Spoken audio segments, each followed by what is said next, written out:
why some people get better at jiu-jitsu faster. This is a complex question here, right? There's many variables that we'll need to take under consideration. One of first ones will be the amount of training, and amount of, I should say, smart training. Because just because you're on a mat 7 times a week, it does not mean that you're getting good. So let's frame this in, right? One is the strategies that you use to improve, to get better. Two, the amount of times you do that, right? So if you attend classes, you take private lessons, you do open trainings, you do drilling sessions, and you continue exploring jiu-jitsu and troubleshooting, likelihood of you getting better is significantly higher, right? And there's a third, or another component of all of this, and it's the natural attributes that we might have. Some of us are more athletic than others. All that plays a role. We can't ignore the fact that a more flexible person will have, likely will have an easier time with some of those complex situations, mobility and how to maneuver and transition between different positions, right? So that's really, really important. But I think the most important out of all of this is our what's in our heads, the mental state of our approach and our training itself, right? Smarter we approach training in general, I feel that we'll find more success behind it. Our progression will increase on a regular basis. Consistency, right? So it's not necessarily the amount of time that you spend on the mat, which that's important, but that's not the key. The key is the consistency and smart, intelligent training. So what I mean by intelligent training, we have several different ways how we can learn jiu-jitsu, right? We have our classes, we have seminars, we have private lessons, we have online libraries, right? We have, all these online resources that are available to us.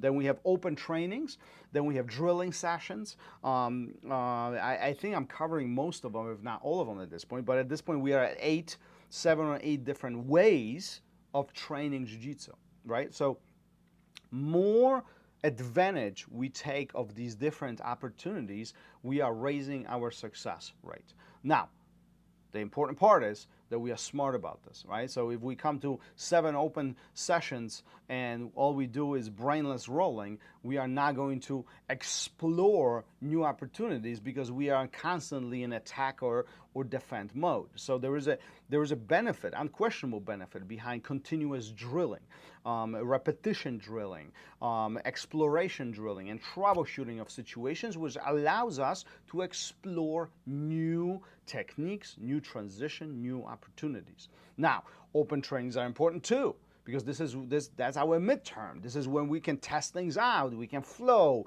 we can play, we can experiment, we can fail, we can reset, we can troubleshoot. So all that is extremely, extremely important, right? Now, seminars, classes, private lessons, those are a little bit more instructional approaches, right? Where we can, in larger or smaller capacity, focus and narrow down on specific subjects, specific techniques. But all that gives us different opportunities to train.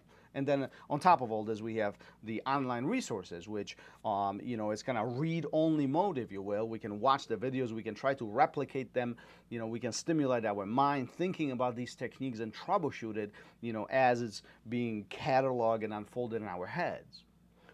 More we try to dip into all these different methods, I feel like our success rate might be higher. We're going to have more opportunities to dig in and really explore jiu-jitsu for what it is. So I would not recommend you getting locked into one specific method, but really explore and really find what the purpose is.